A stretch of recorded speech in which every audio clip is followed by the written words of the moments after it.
From Wall Street to Main Street to help small business owners have the same capital as corporate America and give them the same resources as a larger company.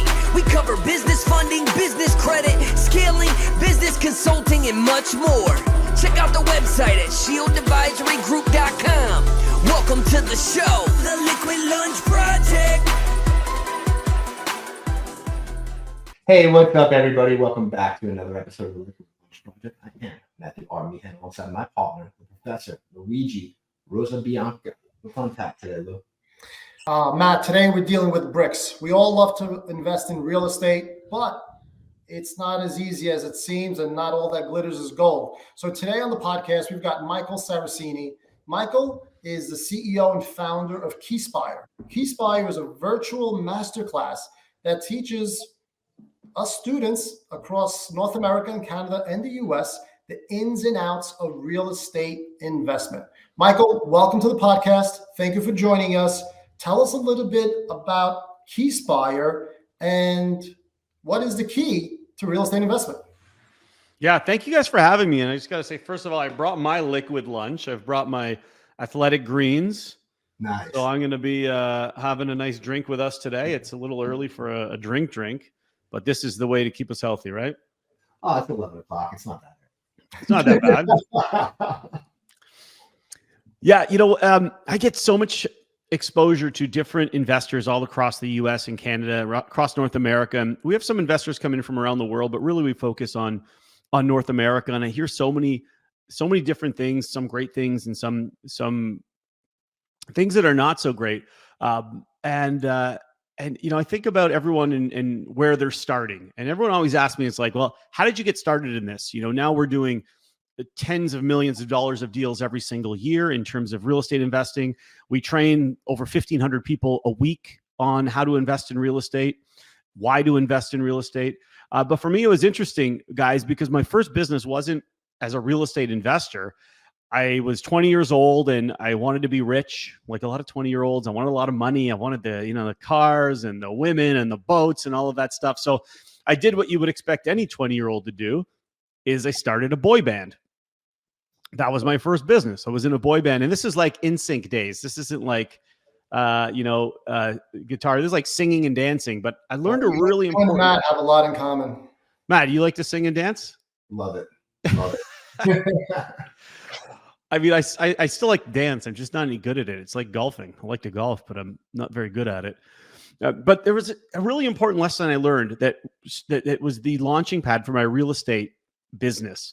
And the way that played out was I didn't know how to do any of the boy band stuff. None of us did, but we worked really hard at it. We took the lessons. We actually took dance lessons at the university we went to, and we started to work for free. We were doing shows in friends' little sister's backyard, in the backyard for their birthday parties. And then we started doing street festivals. And then we started to get noticed, which it kind of happens in real estate as well. Real estate investing, the newspapers wanted to do a story on us. And then we started getting TV interviews, and we started doing these variety shows across the country with thousands of people.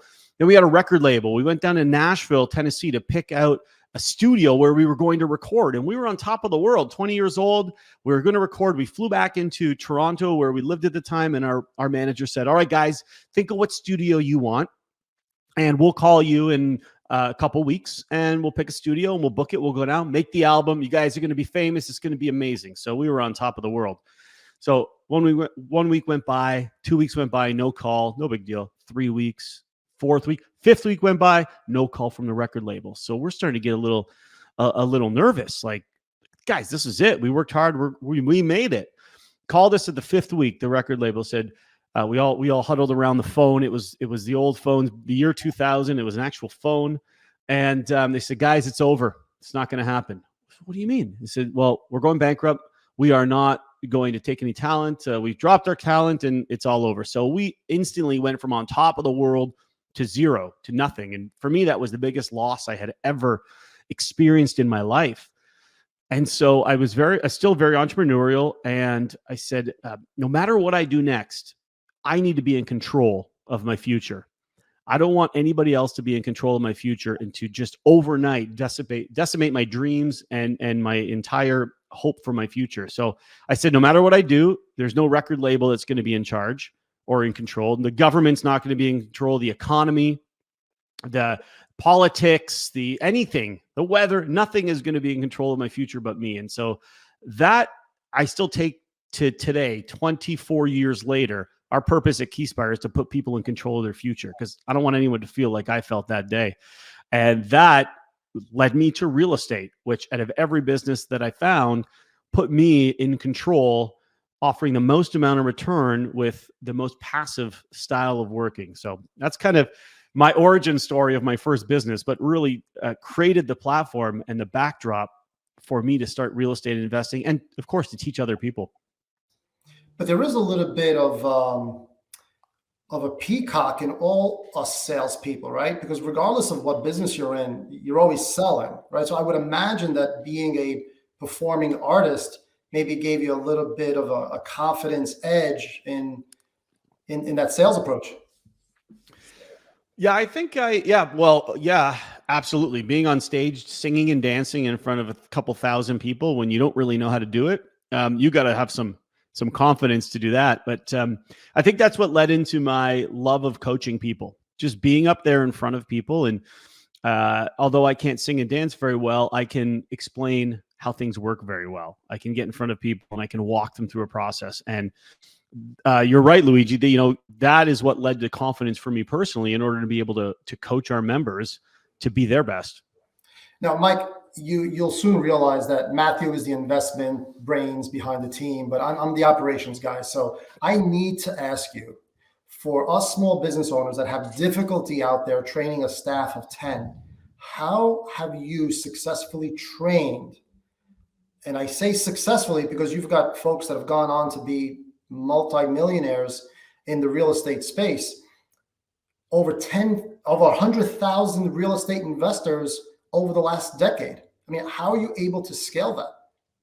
Yeah, that's a good question. So, I mean, being the operations guy, you already know the answer, but for everyone, listening, it's a matter of building the business the way I want it to be from day one. So I'll give you a great example. Is most people that do what I do, they have a coaching function or a coaching business, no matter what it is. It's life coaching, it's personal training, it's real estate investor coaching. The way they usually do it is they're the coach at the beginning. They are the coach because they love to do it. And then they have to kind of build the business around them, but they don't really know how to do that. And so what happens is you play that out 5 years or 10 years, the business is small. It stays small because they're the person that's doing all the coaching, and replacing them becomes difficult. I approach it the exact opposite way. I said, I'm not going to coach for a decade. I'm not going to coach. So I really had to have that long-term vision. I said, I am going to build the best coaching team on the planet. I'm going to focus my energy on building the system. What is it that I would do if I were to coach people, but not actually coach them? Because building that system allowed me to bring in over 15 other coaches that would just follow the system. And so how would I scale it? I managed to simplify what I did into a system. And then I multiplied myself by bringing other people in just to follow that system. And of course, adding in their personal touches and their flair and their experience. But that's the big difference, Lou, is most people become a coach and they never get out of that I'm the coach. Whereas I just built the system and then I hired coaches, brought them on to do it. Now, Michael, you obviously didn't read the fine print when you signed up for this illustrious podcast, but every time someone uses the C word, we penalize them a bottle of Casa Azul for my partner, Matthew. However, we are willing to waive all those penalties because you're obviously a legitimate coach and you know your business. So sometimes it is said that the great athlete ends up being a terrible coach, right? So there's a big difference between doing and teaching how to do. Can we get a little bit more granular on how you are able to implement your processes and your videos and your systems so that not only is Michael a successful investor, but anyone that mirrors and shadows Michael also becomes cognizant in the real estate ways? Yeah, that's a great question. And I think it's such a great point. Like Tiger Woods is a great golfer, but his coach probably isn't as good he's not as good as a golfer as he is, but it's his coach, right? So as a coach you look at the sports analogy, you don't have to be better than who you're coaching. You provide that third party perspective, that accountability. It's a little bit different the way we handle it, because all of that is absolutely true, but we add a little bit more. So I created a coaching certification program. So all of our coaches have to be certified, and it's the only the real estate coaching certification program in the country, on the continent that I know of. And there's 3 elements to the program. Number 1, they have to be experienced real estate investors. So we don't have people coaching that are just following a script, right? There's a program that they follow, but number 1, they have to be an experienced real estate investor. So in your example, the athlete has to have won championships already and retired, or doesn't do that anymore, or still does that, and then they coach the next generation.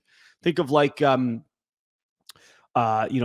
Brady's a bad example. He just retired, but Tom Brady, before he retired, great at what he does, but he's also coaching other quarterbacks to be great. So that's number 1 of our 3-star system. They have to be experts at what they do.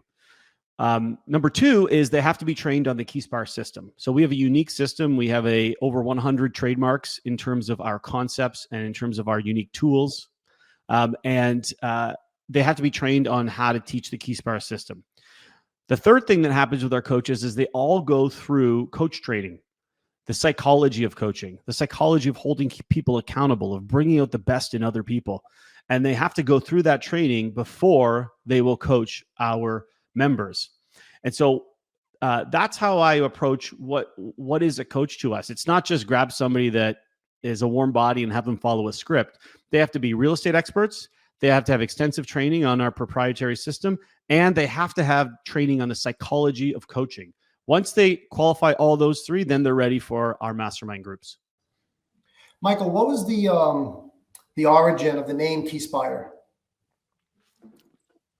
Yeah, name is really important to me. Before Keyspire, we were called the Lifetime Wealth Academy.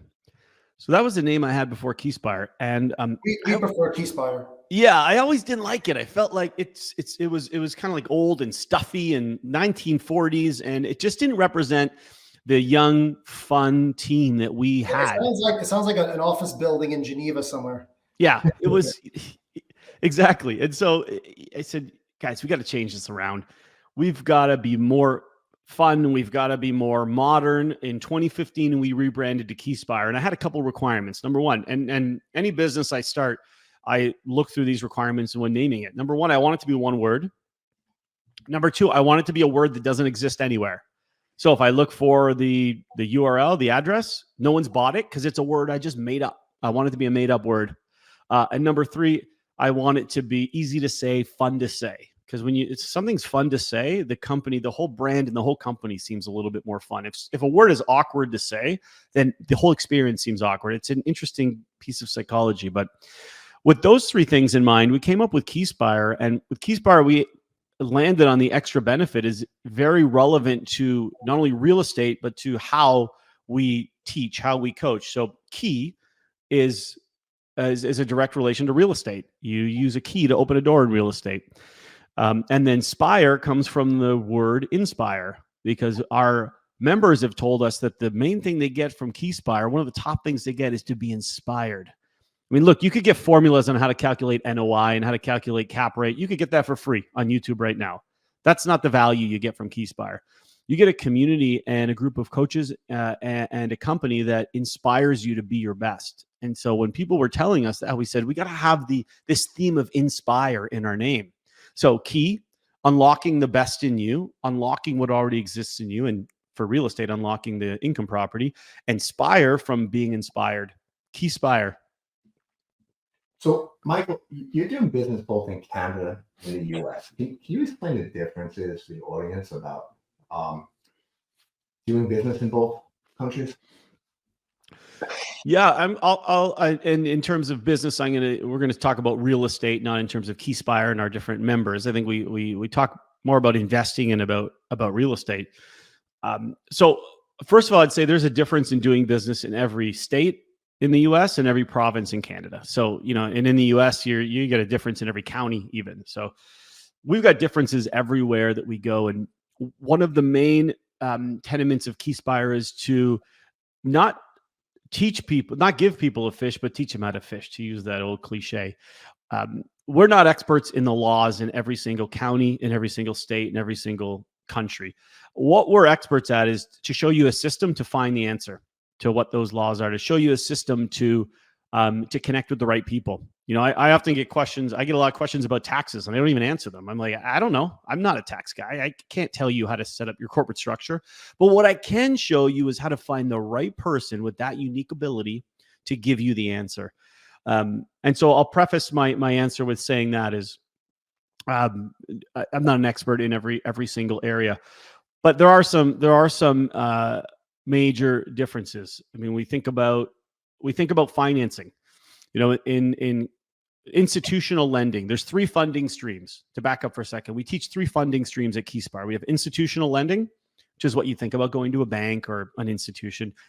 We've got private lending, which is an individual lending money to another person. And then we've got private equity, individual private equity, which is partnering, which is, Matt, if you and I were going to buy a property and I had no money, I might come to you and say, Matt, if you put up the money, I'll do all the work and we partner. That's one way I can fund my deal.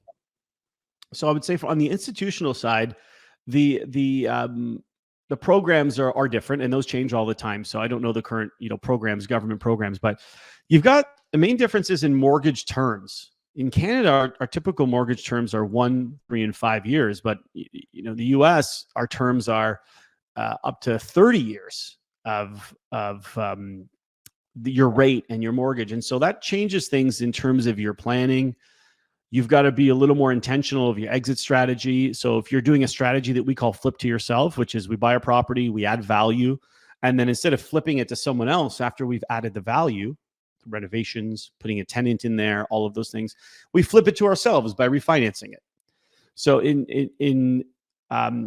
with a Canadian mortgage structure, having a 6-month or a 1-year mortgage, you can avoid penalties. But in the US, if you're going to go with a long-term mortgage, 30 years, and you're going to flip it to yourself at some point or sell it, you've got to make sure that you have the provisions and to be able to have that exit. So knowing your exit strategy up front is critical in any real estate investment, but it's even more critical when you look at the financing in the US versus financing in Canada.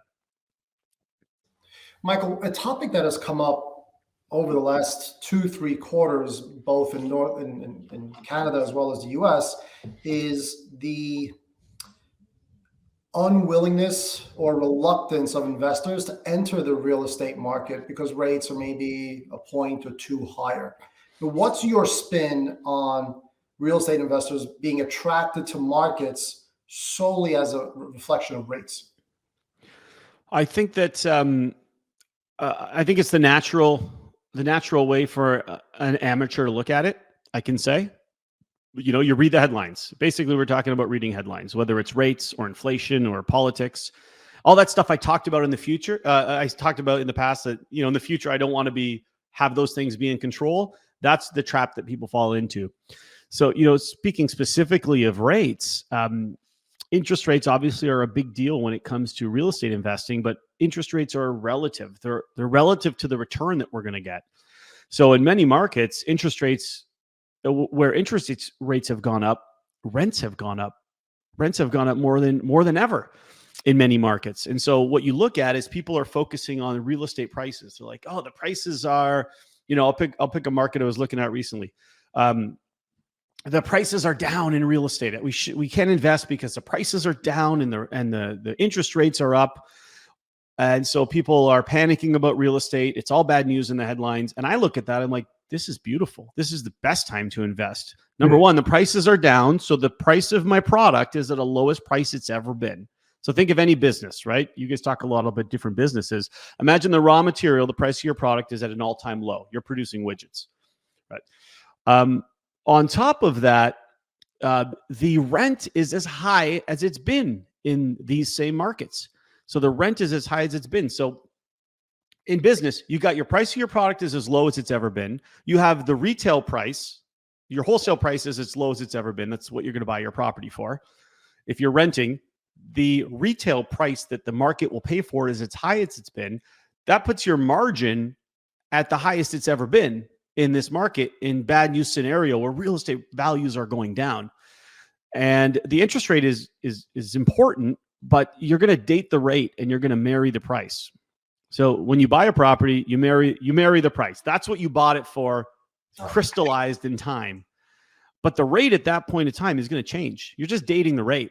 And in 4 years or 3 years or 6 months, that rate will be different. And what we're looking at now is the highest interest rate environment we've seen in decades. So the indicators are showing that rate, if anything, that rate will be moving down and not up. So you're going to buy something, you're going to crystallize your purchase price at one of the lowest prices in the market, which is already starting to move up over the last few months. And your rate is going to be higher, but as that rate goes down, then your value of your price will move up, the value of your property. And rents generally don't go down. Your rents will still stay high. That's a great insight. Michael, give us a little bit of the Keyspire special sauce when it comes to prospecting. Eliminating for today's discussion Toronto and Ontario, because you have a certain home court advantage and expertise and contacts and specificity there in that market. But when you're prospecting deals across North America, how much does local business friendliness and local transactional friendliness, does that come into the equation? I mean, are you veering away from California because they have an investor mansion tax? Or are you attracted to states like, let's say, Florida and Texas because they're very investor friendly? Or does that even not matter because you're looking at the investment per se? Yeah, it doesn't matter. Everything matters, but it's like a tertiary factor for me, because all of those things are just factored into the pro forma, right? If taxes are higher or lower, if rents are higher or lower, it's all just part of the pro forma of us running the numbers and seeing if that investment property is a good property or not. So I would say in terms of which markets to look for, it's more about the property that for me than the market, because you'll get fantastic properties in terrible markets, and you'll get terrible properties in fantastic markets. So it's about finding that property where you can create value. You're not going to find the property listed online that says, "Hey, here's a property and the returns are amazing," and those are gone. You've got to find the property where you can go in, you can create additional value, and those exist in pretty much every market. But everything you said, Lou, is very important, because you've got to factor in any additional taxes that might be in one county or state or country that aren't in another. You've got to factor all of those items, all of those pieces in. But then I did want to mention your question too about how do you find properties? Because markets, there's two parts. There's finding the market, and then there's finding the property. When people are finding the markets, we have a tool called the market filter, and it's about a 70-point checklist of every market. You rate each market and you get a score at the end. People learn that in our second workshop in our mastermind group. And so that helps you take a look at markets, and you can score different markets with the market filter, employment, things like that, proximity to a college, rent rates, average income. So we take all of that, we build that into a formula. So that's number one. We use that for the market, and that includes the things you talk about. Once you find the market, you've got to find the property. And we have a 3-part system to find the property that I'll share with listeners. When I'm going into a market, you can be either the seeker, it's the seeker method, the magnet method, or the delegator method. These are the 3 methods that we teach our members. The seeker method is where you usually start. You're going and knocking on doors. You're in there, you're searching the listings, you're knocking on doors, you're going to all the events, and you're personally trying to find the property. I know when I started, I would do that. I would go door knocking. Then you turn into the magnet method. The magnet method is having deals come to you.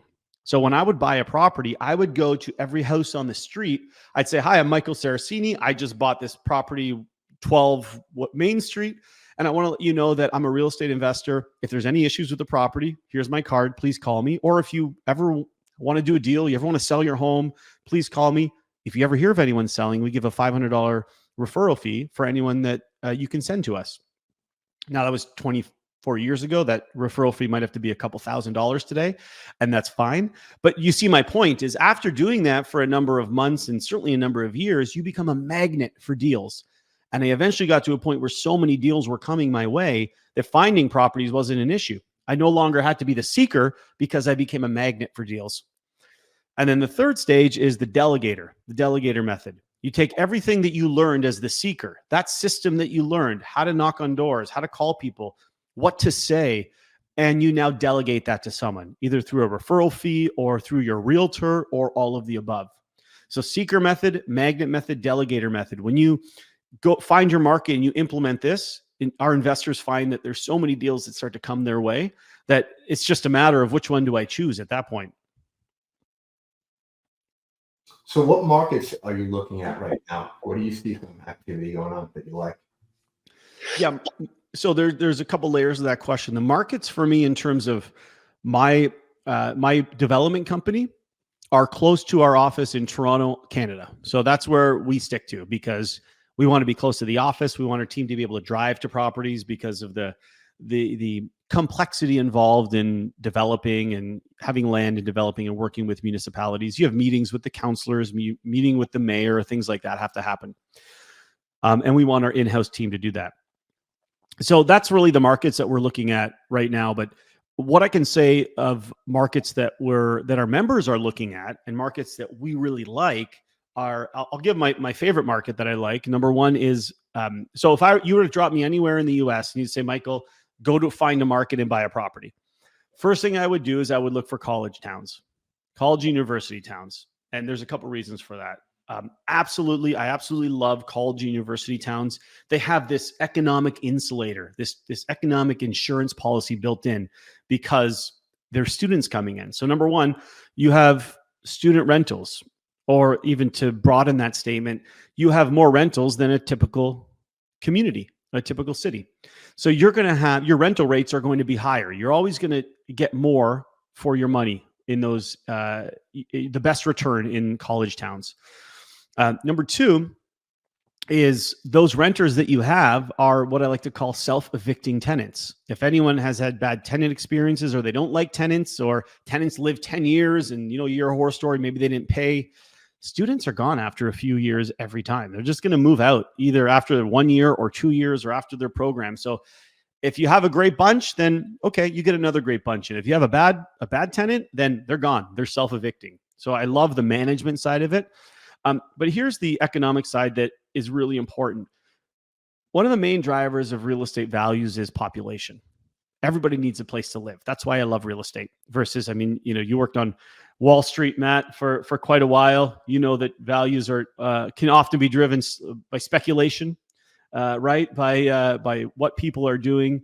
And now with all the robo trades and all the things happening, well, real estate is driven by population. We all need a place to live. We all don't need to buy shoes and go out for dinner or go on travel, but we all need a place to live. So as long as the population is stable or increasing, real estate values will be stable or increasing. And what we see in university and college towns is people come in from all around the country to go to college there. But they don't all go back to where they came from. A portion of them every single year will stay. It's guaranteed. I don't know the percentage. It's different, but 30% or more will actually stay in that city. And what that does is it drives a virtually guaranteed population growth.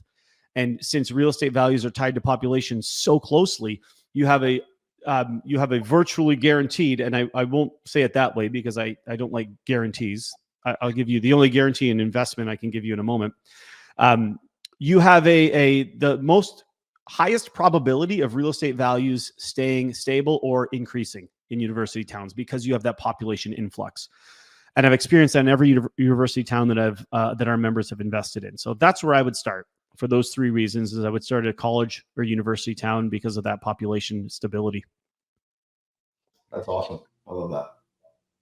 Yeah. There was an interesting factoid in the American news a couple of weeks ago. Don't forgive me because I'm not a big sports fan, but the head coach of Alabama was just dismissed, and the mayor of the town just made like a very warm statement saying he was the single most influential person in that city over the last decade because not only did the university student body increase by 200%, the town population increased by 200%.